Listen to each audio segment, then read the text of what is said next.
You park your car on a dark city street. The hour is late.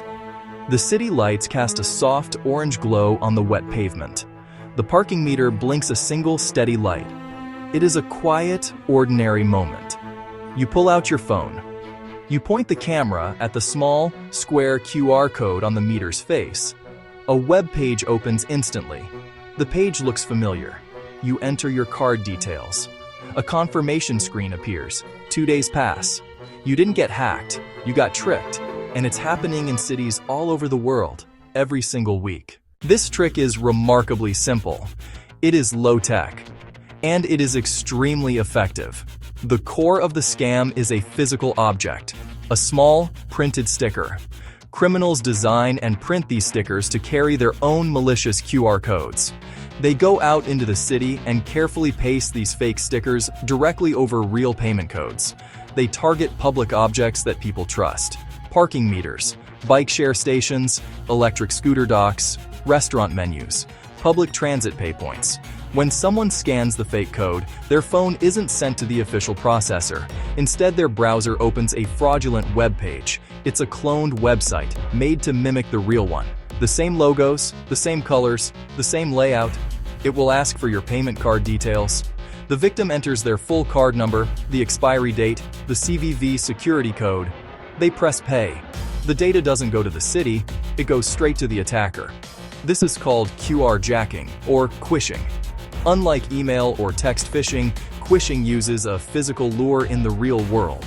The attacker doesn't need to break into a secure network or use complex malware. They only need a printer, some sticker paper, and the audacity to alter public property in plain sight. They're exploiting the seam between the physical and digital. The QR acts as a bridge. The attacker replaced that bridge with their own. It's cheap, scalable, and hard to trace.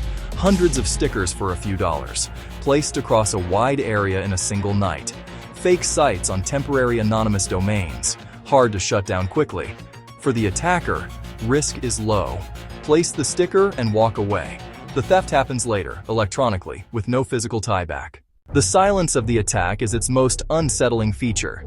There is no loud alarm, no obvious sign of a breach. The crime occurs in the digital ether, far from the physical point of transaction. The delay between the act of scanning and the discovery of the fraud is a crucial part of the scam. It creates a gap that makes it difficult to pinpoint the exact moment of compromise. We assume the infrastructure around us is secure. We trust the signs, the meters, the public systems designed to make our lives easier. The second driver is habit, muscle memory. Many of us have used QR codes to pay countless times. We scan, we tap, we pay. The process is automatic. Automation lowers our guard. Routine actions make us less observant. They mimic the real user experience, so nothing breaks the flow. Familiar interfaces keep critical thinking offline. A QR code is an opaque box of black squares and white squares. It hides its destination. Unlike a written web address you can read, a QR offers no info at a glance. You don't know where it leads until you've scanned it. That lack of transparency is a security flaw. Smartphones make it worse by auto-launching web pages, pushing users further before they can pause. They don't hack you, they trick you. This is not a theoretical threat. This scam grew rapidly in 2024 and 2025, with reports surfacing in cities across the globe. The patterns are strikingly similar everywhere. In Austin, Texas, police issued public warnings after dozens of people reported fraudulent charges linked to downtown parking meters. The attackers targeted busy entertainment districts, knowing they would find a steady stream of victims. In one documented wave of attacks, victims woke up to find their bank accounts drained by a series of small, rapid-fire charges designed to fly under the radar of initial fraud alerts. The consistency of the reports allowed authorities to trace the source back to tampered meters. The United Kingdom has seen a similar surge. In several major UK cities, criminals expanded their targets beyond just parking. Bike-share docking stations, laminated menus left on tables at cafes and pubs. British transport police and local councils have had to issue repeated public awareness campaigns, urging people to be vigilant when using any public QR code payment system. In Australia, the problem became so widespread in some areas that city councils had to conduct systematic inspections of all their parking meters. In one case, in a major Australian city, authorities discovered that an entire block of meters had been compromised with fake stickers. The scale of the operation suggested a coordinated effort. The financial harm was significant, affecting tourists and locals alike. Consider a single busy street on a weekend. A criminal can place stickers on 5 meters, 10 meters, in under an hour. Over the next 48 hours, hundreds of people might scan those codes. Each scan represents a stolen credit card number. The victims only begin to notice when the fraudulent charges appear on their statements, often days later. By that point, the card data has likely been sold or used extensively. The trail back to the physical sticker on the meter has gone cold, and the attacker is long gone. How do the fake payment pages actually work? The process is surprisingly unsophisticated. The attacker doesn't need to be a master hacker. They begin by simply copying the visual elements of the real, legitimate payment website. The official logos, the color scheme, the exact text and button placement. Their goal is to create a pixel-perfect clone that will not raise any suspicion. The domain name is another area of deception. The attacker cannot use the real domain like cityofexample.gov/pay. So they register a lookalike domain.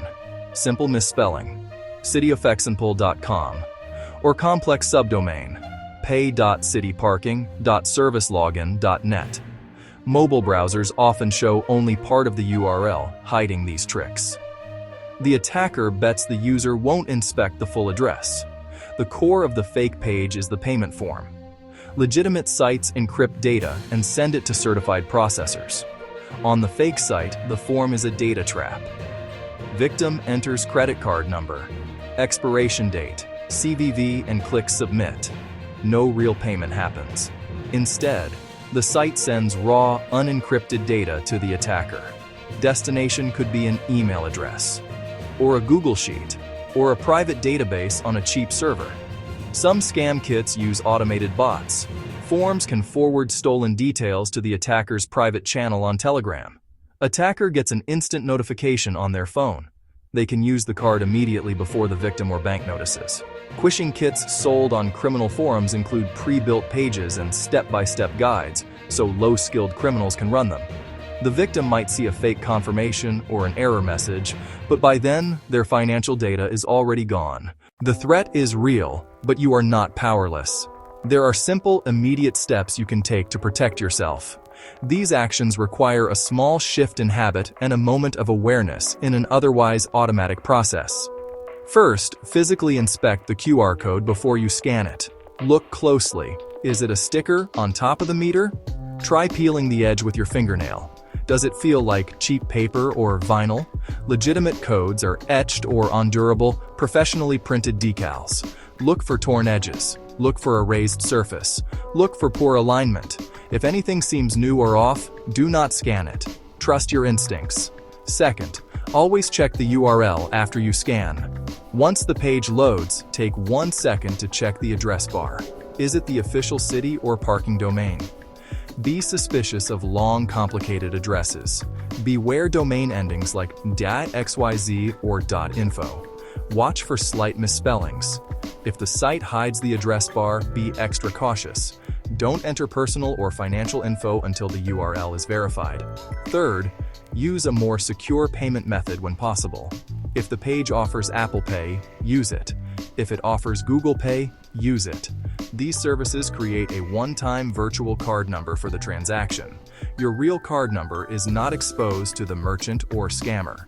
If a site asks only for your raw card number, treat it as a red flag. If there's a city parking app, prefer that over a web portal. Fourth, enable real-time transaction alerts with your bank. Set up push notifications or text message alerts. Get notified for every single charge. If you see a suspicious charge, immediately freeze or lock your card. That can stop further fraud and limit damage. Finally, if you find a suspicious sticker, report it. Take a photo. Note the location or meter number. Report it to the parking authority or to local police. You could prevent dozens of victims. The attack isn't sophisticated. The genius is in how ordinary it looks. The meter, the sticker, the scan, it all looks exactly like it should. If this warning helped you avoid being the next victim, subscribe, because next week we're showing you something even closer to home. Stay alert. Trust your eyes more than your habits. They don't hack you, they trick you.